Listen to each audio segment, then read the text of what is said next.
ومن أحسن قولا ممن دعا إلى الله وعمل صالحا وقال إنني من المسلمين. আসসালামু আলাইকুম রহমতুল্লাহি ওয়া বারাকাতুহু। আমাদের একজন ভাই প্রশ্ন করেছেন ধূমপান বিষয়ে, যে ধূমপানের হুকুম সম্পর্কে উনি জানতে চেয়েছেন যে ধূমপান করা হারাম না মাকরুহ। ওলামা ইকরামের অভিমত হলো এই বিষয়ে যে ধূমপান করা হারাম, ধূমপান করা হারাম। তারা পবিত্র কোরআন এবং হাদিস থেকে দলিল পেশ করেছেন। এমন কোনো আলেম আছেন প্রসিদ্ধ হক্কানি আলেম, আল উলামা আর রব্বানিয়ুন, পরেজগার কোনো আলেম আছেন এমন যে কেউ মাকরুহ বলেছেন বলে আমার জানা নেই।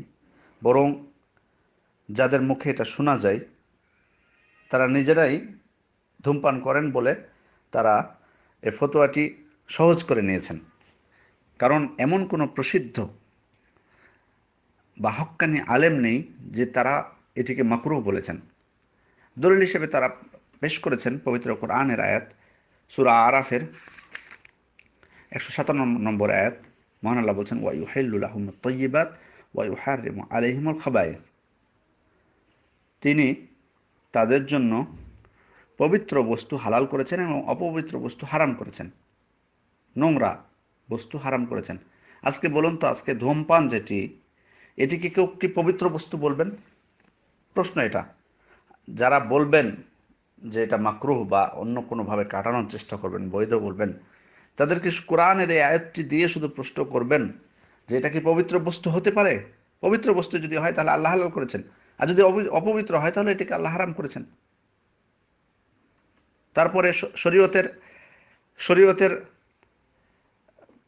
অনেক মূলনীতি আছে। মূলনীতির মধ্যে একটা প্রসিদ্ধ মূলনীতি বলি, সেটা হচ্ছে, এবং এটি হাদিস, লা দরারা ওয়ালা দিরার। তোমরা নিজের ক্ষতি করো না, নিজে ক্ষতিগ্রস্ত হয়েও না, অন্যের ক্ষতি করো না। আজকে এটা বিশেষ করে চিকিৎসা বিজ্ঞানের দ্বারা স্পষ্টভাবে প্রতীয়মানিত হয়েছে যে এই ধূমপানে মানুষের জন্য কোনো উপকার নেই ক্ষতি ছাড়া, এবং অনেক রোগ, ফুসফুসের ক্যান্সার সহ আরও অনেক রোগ তারা, এবং এই জিনিসগুলো যারা অজ্ঞ তাদেরকে দেখিয়ে দিবেন বিভিন্ন, এইসব তো ইউটিউবে পাওয়া যায় অনেক সময় ভিডিওগুলো, যে কী অবস্থা হয়েছে যারা ধূমপান করেছেন। তারা তাদের নিজের মুখের স্বীকৃতি যে তাদের ধূমপান করার কারণে আজকে এই অবস্থা। এগুলো তো জাজ্জল প্রমাণ, স্পষ্ট প্রমাণ পৃথিবীতে আছে, এটা তো বানিয়ে লেখা নয়। সুতরাং যেটাতে ক্ষতি, ইসলাম সেটাকে হারাম করেছে। মহান আল্লাহ তাআলা পবিত্র কোরআনে বলছেন, ওয়ালা তাকতুলু আনফুসাকুম, তোমরা নিজেদেরকে হত্যা করো না। তাহলে আজকে যে বিষয়টি আপনাকে ধ্বংসের মুখে ফেলে দিবে, আপনার মৃত্যুর জন্য কারণ হবে, সেটি কি করে হালাল হতে পারে? তো যাই হোক, আসলে মূলত মানে কারা এগুলো বলেন, কোন প্রকৃতির, সেটা আপনাদের জানা আছে, মানে এই বিষয়গুলোকে হালাল বলেন। শেখ মোহাম্মদ ইবনে সালেহ আল উসাইমিনকে প্রশ্ন করা হয়েছিল যে কোন আলেম নাকি ফতোয়া দিয়েছেন যে নামাজ পড়ার আগে সিগারেট খাওয়া কোনো অবস্থায় ওয়াজিব, নামাজ পড়ার আগে ধূমপান করা কোনো অবস্থায় নাকি ওয়াজিব। তো এ ব্যাপারে আপনার অভিমত কি? শেখ বলেছিলেন যে কোনো আলেমের বক্তব্য এটা হতে পারে না, এটা কোনো আলেমের বক্তব্য হতে পারে না যে নামাজ পড়ার পূর্বে কিছু কিছু সময় সিগারেট খাওয়া ওয়াজিব হতে পারে।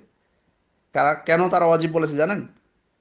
বলেছে এই কারণে যে কারো যদি এমন হয় যে সিগারেট খাওয়ার খুব বা ধূমপান করার খুব ইচ্ছা হয়েছে, আর এ সময় নামাজের সময় হয়ে গেছে, তো এই সময় যদি সে নামাজে দাঁড়ায় তাহলে তো তার নামাজে মনোযোগ নষ্ট হবে, তার অন্যদিকে মনোযোগ চলে যাবে। বিধায় এই অবস্থায় তার উপর ধূমপান করাটাই প্রথমে ওয়াজিব, তারপরে সে নামাজে যাবে।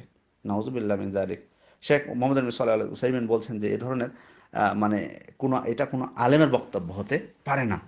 সুতরাং যারা দেখুন নিজেদের স্বার্থের জন্য আরো অনেকে কত কি আজকে অবৈধ জিনিসকে আজকে মাকরুহ বলে বা বৈধ বলে বলার চেষ্টা করেন। তো যাই হোক, এগুলোকে কান না দিয়ে আমি যেটি বললাম যে আজকে দেখুন ওলামা ইকরামের বক্তব্য দেখুন, যারা পরহেজগার জ্ঞানী আলেম খ্যাতনাম ওলামা ইকরাম, তাদের কোনো ফতোয়া পেয়েছেন যেখানে সেখানে মাকরুহ আছে? অতএব এগুলোর কান দেবেন না, বরং পবিত্র কোরআন এবং হাদিসের এই সমস্ত দলিল পেশ করুন এবং ওলামা ইকরামের বক্তব্য পেশ করে তাদেরকে জবাব দিন। আশা করি বিষয়টি ক্লিয়ার হয়েছে। আসসালামু আলাইকুম রহমতুল্লাহ।